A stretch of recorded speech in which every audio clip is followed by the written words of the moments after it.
सर्वे किया तो बताओ ना। और हमने ग्राउंड में देखा है एक एक होटल में कितने बेड है, क्या व्यवस्था, पूरा काउंट करके 30,000 आदमियों की व्यवस्था यमुनोत्री धाम में है। आती है आपको एक और एक, अगर आपने व्यवस्था करनी है तो 4 धाम में पानी की व्यवस्था करो, शौचालय की व्यवस्था करो, यात्रियों की सुरक्षा की व्यवस्था करो और उनको आने जाने में कोई दिक्कत ना हो, इन चीज़ों की व्यवस्था होनी चाहिए। लेकिन जो इन्होंने जो व्यवस्था बनाई है कि यमुनोत्री धाम में 9,000 और फिर गंगोत्री में थोड़ा ज़्यादा और केदारनाथ में उससे ज़्यादा, बद्रीनाथ में उससे ज़्यादा, ये एक थोड़ा धामों के साथ जो है सौतेला व्यवहार भी करना हुआ है। चारधाम का आगाज मई माह की 10 तारीख को अक्षय तृतीया के पावन पर्व पर हो जाएगा। गंगोत्री, यमुनोत्री और केदारनाथ के कपाट इसी दिन खुलने हैं। लेकिन चारधाम यात्रा से जुड़े हुए जो व्यवसायी हैं, साथ में जो पंडा समाज है, तीर्थ पुरोहित हैं, वो खासे सरकार से नाराज हैं। और नाराजगी का उनका जो मुख्य कारण है, जो कि मीडिया का सुर्खियां भी बना हुआ है, वो ये है कि पंजीकरण की अनिवार्यता सरकार के द्वारा की गई है, पर्यटन विभाग के द्वारा की गई है। जबकि इन तीनों धामों के अगर जो है बात की जाए तो यहाँ पर अभी भी होटल्स खाली हैं। क्या नाराजगी है, क्या वो बिंदु हैं, जानेंगे होटल व्यवसायियों की जुबानी और साथ में तीर्थ पुरोहितों की जुबानी। सर, क्या नाम है आपका? मैं शोभन सिंह राणा, अध्यक्ष यमुना घाटी होटल एसोसिएशन यमुनोत्री धाम। सबसे पहले तो मैं आपका बहुत बहुत धन्यवाद करना चाहूँगा कि आप हर वक्त हमारे साथ खड़े होते हैं और जो भी चारों धाम में यमुनोत्री धाम की जो खामियां हैं उसको सरकार तक पहुंचाने में अपना अच्छी भूमिका निभाते हैं। तो मेरा सबसे पहले तो उत्तराखंड सरकार, माननीय मुख्यमंत्री जी को यही कहना है कि अभी कुछ दिन पहले पर्यटक सचिव हमारे जो कुलवे जी हैं, उनका फरमान आया कि 4 धाम यात्रा में सीमित संख्या लागू कर दी गई है और उसमें यमुनोत्री धाम के लिए एक दिन की जो संख्या है वो 9,000 है और गंगोत्री के लिए 11,000 और केदारनाथ के लिए 18,000 और बद्री विशाल के लिए 20,000। सबसे पहले मैं सरकार से यह पूछना चाहता हूं, भारतवर्ष के किसी भी मंदिर में संख्या बल की कोई भी बाध्यता नहीं है। सर, संख्या मैं आपकी रोकना चाहूंगा। संख्या यदि है निर्धारित तो रोटेशन के लिए तो ज्यादा बेहतर, अच्छी रहेगी, आप लोगों के लिए भी अच्छा रहेगा।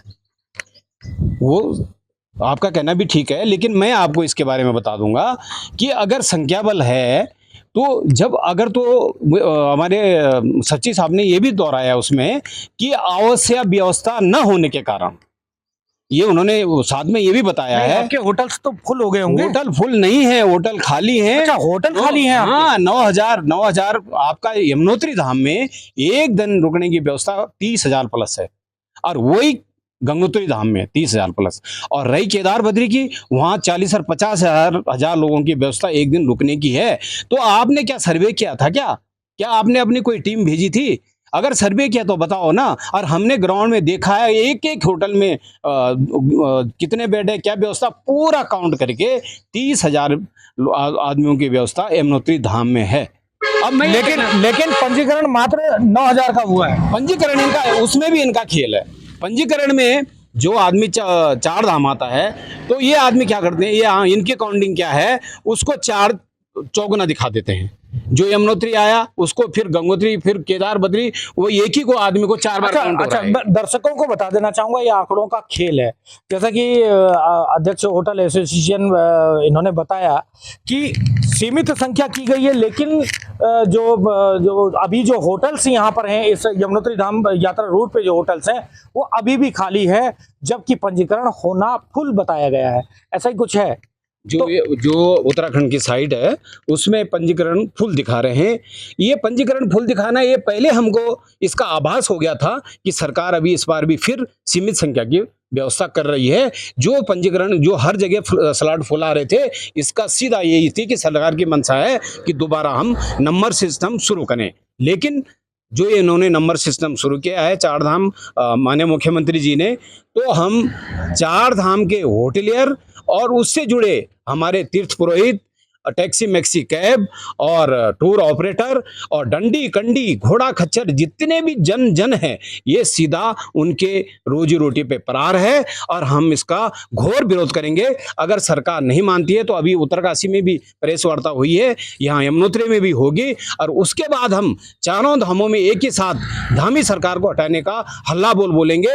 अगर उससे पहले आप ये अपना सीमित संख्या और ऑनलाइन पंजीकरण के साथ ऑफलाइन पंजीकरण भी उस बंदे को मिलना चाहिए ताकि वो धामों से वापस न जाए। आप जो चारों धाम हमारे श्रद्धालु आ रहे हैं उसकी आस्था पे अंकुश लगा रहे हैं। ये कहीं ना कहीं यह आक्रोश है इन लोगों का कि जो सीमित संख्या है उसका ये विरोध कर रहे हैं। आप पुरोहित महासभा के अध्यक्ष हैं, शुभ नाम आप बता दीजिए। मैं पुरुषोत्तम उनियाल, अध्यक्ष पुरोहित महासभा यमुनोत्री धाम। आप भी नाराज हैं? हमारी नाराजगी भी है, लेकिन कुछ नाराजगी हमारी अभी बैठक थी परसों कुरवे साहब के साथ में, सचिव पर्यटन है, उन्होंने हमको आश्वस्त किया है कि हम ऑफलाइन पंजीकरण 5 तारीख से कर देंगे और ऑफलाइन जब हो जाएगा तो हम भी देख लेंगे कि ऑफलाइन हो रहा नहीं हो रहा, उसके बाद फिर रणनीति तय की जाएगी। लेकिन जिस प्रकार नहीं, लॉजिकली आप क्या मानते हैं? 9,000 तीर्थ यात्रियों का पंजीकरण और उसके बाद तमाम जो होटल्स हैं यमुनोत्री नेशनल हाईवे में, आप डामटा से लगा लीजिए और जानकी चट्टी तक, यमुनोत्री तक जितने होटल्स हैं वो बता रहे हैं कि ये खाली है। क्या झूठ तो नहीं कह रहे हैं? नहीं नहीं, ये सब खाली हैं, वाकई में खाली हैं। लेकिन जो इन्होंने जो व्यवस्था बनाई है कि यमुनोत्री धाम में 9,000 और फिर गंगोत्री में थोड़ा ज़्यादा और केदारनाथ में उससे ज़्यादा, बद्रीनाथ में उससे ज़्यादा, ये एक थोड़ा धामों के साथ जो है सौतेला व्यवहार भी करना हुआ है। और एक धाम में आप 40,000 भेज रही है, एक में आप 9 पे रोक रहे हैं, क्या व्यवस्था नहीं है यहाँ पे? इसीलिए इन्होंने अध्यक्ष जी ने मतलब आप व्यवस्थाएं पूरी मान रहे हैं? व्यवस्था, क्योंकि व्यवस्था यहाँ पे 30,000 यात्री के लिए पर्याप्त है, तो आप 30,000 को यहाँ आने दो। और ये जो वामावीर्त यात्रा चलती है यमुना गंगा केदार बद्री, ये इस प्रकार से चलती है। ये कोई पर्यटन की ऐसी यात्रा नहीं है कि आप जिसको जहाँ मर्जी वहाँ भेज दो, लेकिन यात्री आता है, सदियों से ही आता है। लेकिन जो यमुनोत्री धाम के साथ खिलवाड़ हुआ है, थोड़ा मैं माननीय मुख्यमंत्री जी के संज्ञान में भी आपके माध्यम से लाना चाहूँगा। जो हमारा 35 करोड़ का बजट रिलीज हुआ था, देखो मानस खंड में तो आपने त्वरित कार्रवाई कर दी, वहां के लिए एक्सप्रेस पता नहीं क्या क्या भेज दिया, और यहाँ पे यमुनोत्री जो 4 धाम का प्रथम पड़ाव है उसके लिए 35 उपेक्षित किया अच्छा अध्यक्ष जी, एक चीज और जानना चाहूंगा आपसे, क्योंकि अध्यक्ष जी ने भी बताया अभी पुरोहित महासभा के, रोपवे को लेकर के काम होना था जानकी चट्टी से, खरसाली से और यमुनोत्री तक का, अभी तक नहीं हो पाया, क्या कहेंगे आप? इसके बारे में हमने जनवरी में मैं खुद माननीय मुख्यमंत्री जी को मिला था, रोपवे के बारे में मैंने चर्चा की थी। मुझे ये आश्वासन दिया था माननीय मुख्यमंत्री जी ने कि इसका काम तुरंत शुरू हो रहा है, लेकिन वो ठंडे बस्ते में है और रोपवे का न बनने से यमुनोत्री में बहुत ज़्यादा नुकसान हो रहा है। और रही बात जो सचिव जी ने, हमारे पर्यटक सचिव जी ने जो बोला है कि हम 5 तारीख के बाद जो ऑफलाइन की व्यवस्था करेंगे, इन्होंने विगत वर्ष में भी यही किया। लास्ट में जो है जब कपाट खुलने की तिथि आई तब इन्होंने संख्या बल नंबर सिस्टम को बंद किया। तब तक हमारा जो है जो भी यात्री था वो जो है दूसरी जगह जो है उसने अपना प्रोग्राम 4 धाम का चेंज कर दिया है। अब मैं ये कहना चाह रहा हूँ सरकार से कि 4 धाम में सारी बंदिश क्यों याद आती है आपको? एक और एक, अगर आपने व्यवस्था करनी है तो 4 धाम में पानी की व्यवस्था करो, शौचालय की व्यवस्था करो, यात्रियों की सुरक्षा की व्यवस्था करो और उनको आने जाने में कोई दिक्कत ना हो, इन चीज़ों की व्यवस्था होनी चाहिए। होटल की व्यवस्था आप नहीं कर रहे हैं, आप खाली क्या कर रहे हैं, जो यात्री आ रहे हैं उनको रोटी जो है, जो आ रहे हैं जा रहे हैं उनकी व्यवस्था करनी है, पानी की सारी चीज़ों की ये करो आप। लेकिन ये नहीं है कि आप अपने काम में नाकाम हैं, आप अपनी व्यवस्था में फेल हैं और आप आवश्यक व्यवस्था की जो बार बार रिपीट कर रहे हैं वो गलत है, क्योंकि व्यवस्था 30,000 प्लस है यमुनोत्री और गंगोत्री में।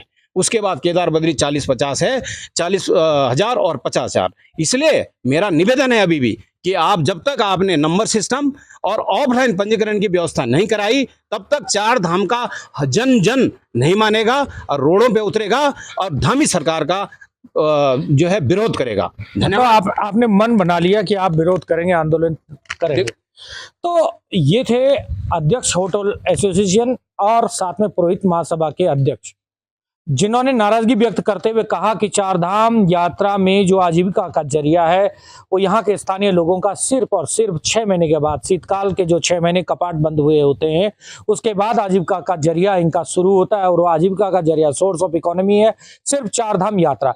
ऐसे में यदि ये आंदोलन शुरू हो गया तो कहीं ना कहीं ये व्यवसाय भी प्रभावित होगा और चार धाम यात्रा भी प्रभावित हो सकती है।